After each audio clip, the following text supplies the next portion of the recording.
isang kabataan sa komunidad, ipapalaganap ko ang kamalayang pangkasaysayan sa pamamagitan ng pag-post sa social media tungkol sa kahalagahan ng kasaysayan at ituturo ko ito sa mas nakababata sa akin kapag ako ay nabigyan ng pagkakataon. Bilang kabataan, ipapalaganap ko ang aking kamalayang pangkasaysayan sa pamamagitan ng paggamit ng social media network upang magbahagi ng aking kaalaman sa kasaysayan ng mga impormasyon at mahalagang aral mula sa kasaysayan upang maabot ang mas maraming tao, lalo na ang mga kapwa kong kabataan.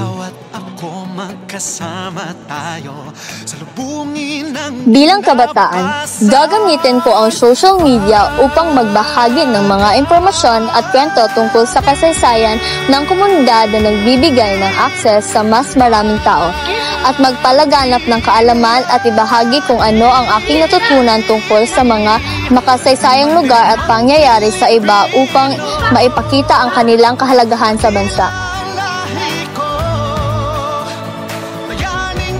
Bilang kabataan, naniniwala kung ang kasaysayan ay inspirasyon.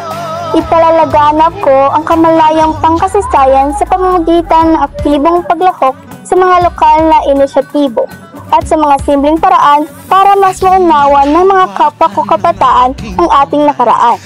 Sa pagpapahalaga sa ating kasaysayan, makakatulong ako na maging handa para sa kinabukasan at makalikha ng makabuluhang pagbabago sa ating komunidad.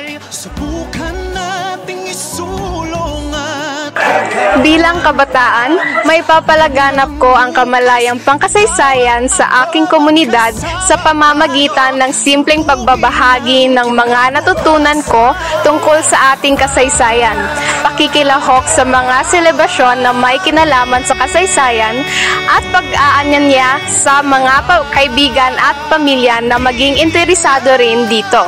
Sa ganitong paraan, unti-unti naming naaalala at pinapahalagahan ang ating nakaraan bilang gabay sa mas maayos na kinabukasan.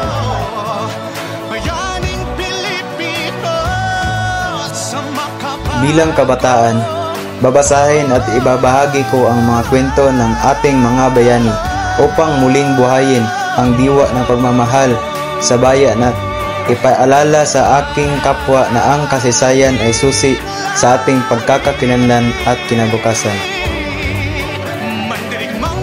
Ako ay isang Pilipino.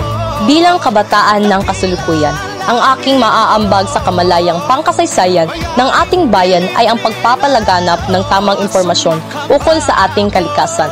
Bilang isang student journalist or manunulat, sa pamamagitan ng broadcasting at pagbabalita, nakakakuha ang mga tao ng bagong kaalaman, pananaw at kasanayan na tumutulong sa kanila upang mas mahusay na makibahagi at makikiisa sa kamalayang pangkasaysayan ng komunidad.